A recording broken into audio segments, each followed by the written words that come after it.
Hey guys, welcome back to the channel. Welcome back to another video. Today we are unboxing my new watch, my latest acquisition. And I gotta say, this watch is a heck of a lot nicer in person than you see it on photos, than you see it online.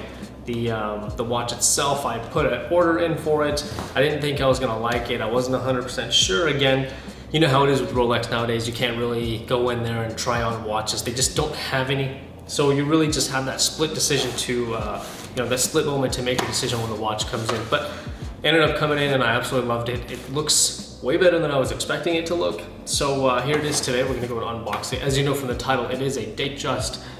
It is the Wimbledon dial Datejust, but we're not sure what spec it is until I show you guys here. And before we jump into the actual watch, I wanna say that when I first got into collecting Rolexes and buying Rolexes, I didn't really understand the allure, why someone would buy a Datejust. In my mind, as a newbie, as somebody who's a beginner, I thought to myself, hey, if it's not a sports model, don't buy it, right? That's not true. Actually, after owning this watch, I bought this back in February, so I've had it for a little over a month now, and it gets a ton of wrist time. It really does. Now I can truly say that if you buy a super cool spec Datejust, I mean, it really does it all, right? It's a nice looking watch, it's classy, you can just wear it on a normal casual day as well.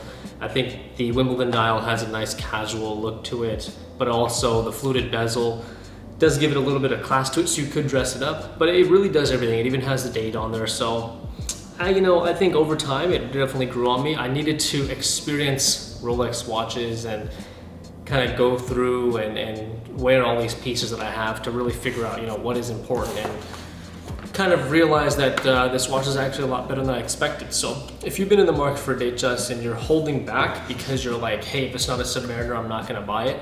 Well, do yourself a favor, try on the Datejust, right? Try it on.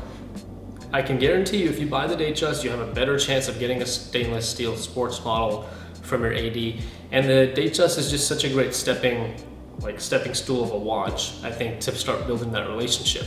It really will do everything you need it to do, so I think you'll be quite surprised. You're gonna end up liking it more than you expect. And what's funny is I think I posted a video about 2 months ago about my Explorer, and I know I'm gonna get a ton of hate, right? Because people are like so in love with the stainless steel Explorer, and I get it, I love that watch. It was just a little too boring for me, and after, my collection, I just didn't wear the Explorer that much. Okay, that's just the honest truth of it, and I didn't want to have it just sitting in my safe or sitting at the bank and doing nothing. I'd rather have somebody who really wanted that watch to wear it, right, and enjoy the piece for what it is. So I'm glad that found a new home, and the person who got it from me is enjoying it, so I'm glad that it found a good home to go to. Now, I don't want people to think that, oh, this is the replacement for the Explorer, because it really wasn't intended to be a replacement, like swap out the Explorer for the Datejust, because I know a lot of you guys are gonna be like, why the heck would you ever get rid of a stainless steel sports model for the Datejust? You guys gotta remember that I have a ton of other watches, and it's just at the end of the day, some will come and go. If I really want an Explorer later on, I will buy another one and I will pay the premium for it. Frankly, I don't really mind paying $9,000 for an Explorer. If I can skip and just buy it tomorrow, I will if I really want it that bad. Make sure you guys will blow up the comments saying he's an for selling an Explorer and getting a Datejust. I really just wanted this watch, okay? At the end of the day, I really just wanted it. So there's that. All right, without further ado, let's go ahead and open this up. I got the gloves on. So outer sleeve. Let's open this first box up here. Let's take that Rolex box out. Open it up to reveal the spec. So I did opt in for the Jubilee bracelet, fluted bezel, and I just think, honestly, what a cool looking watch.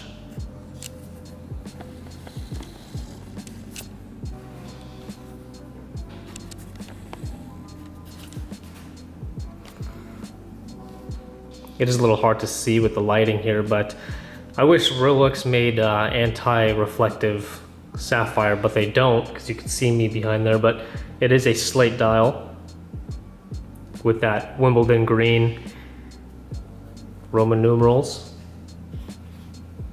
It is a Datejust, so there's just a single clasp. It's not a double fold. It just opens simply by popping that open here.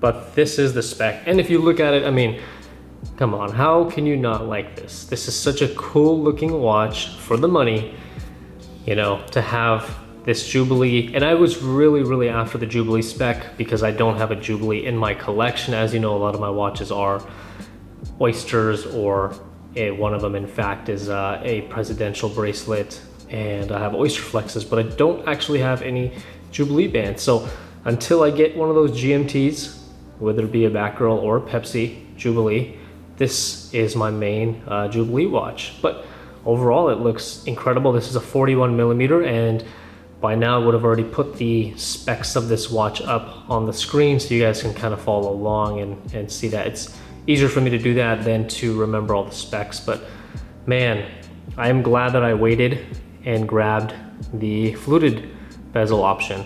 Like I said, I did have an option to grab the flat bezel, the smooth bezel, but waiting for this was well worth it. So one thing I like about this, even though it's a 41 millimeter, it does sit really close to the wrist. It's a very slim watch, so it doesn't feel like a big piece. But here's the full wrist roll for you guys.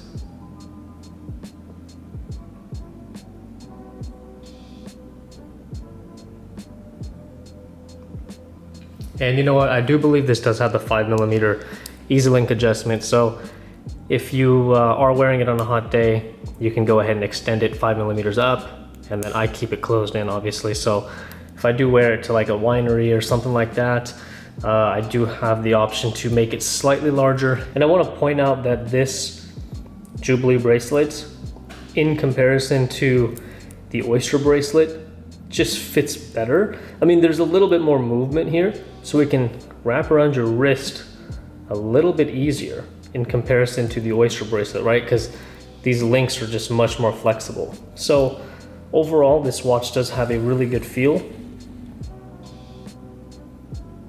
And again, it's just such a cool looking piece. I really think this Wimbledon dial just makes this whole watch just pop. But yep, that is my newest collection, and hope you guys enjoyed that. Let's go and hop out and finish this video up. Well, with all that being said, I hope you guys enjoyed this video. I hope it was somewhat informative to you. If you guys are holding back on buying a Datejust, I hope this video helps you realize that they actually are really good watches. Not only do they look great, I love this spec. Like, this is such a cool watch. If you really look at it, it just kind of goes with everything because of the Slate dial. And the Wimbledon green just kind of gives it a little bit of a pop. And of course that Jubilee band and fluted bezel give it a little bit of a classy look. You could also opt in for the oyster version. I was offered the oyster version with the smooth bezel, which I think is quite a bit less expensive if I remember correctly, because it doesn't have the white gold. But man, that is also a really cool watch. You could totally beat on that with the oyster bracelets. But nonetheless, super awesome watch. I hope you guys like it. And make sure you please like the video. Helps me tremendously with the YouTube algorithm. I'm gonna start making more videos, I promise you. I'm gonna film another video right after this, so I'll have another video to upload probably in a week after you see this video. So make sure you like the video. It helps me tremendously, helps YouTube notice me and push my videos up so more people see them. Make sure you comment. Let me know what you guys think. Do you guys like this watch? What do you guys think about it? Let me know down in the comments below. If you have any questions, let me know. And also, lastly, make sure you subscribe. I am introducing some of the car content to this channel, which I uploaded a video of me driving a Porsche 911, which, you know, I'm also looking at buying maybe a secondary car or replacing my E-Class. And yeah, it did not get many views, which is understandable because you guys are the watch community. But just know that moving forward, I will post some car content until it starts to get some traction. But I hope to see you guys there. Make sure you guys subscribe, and I'll see you guys in the next video.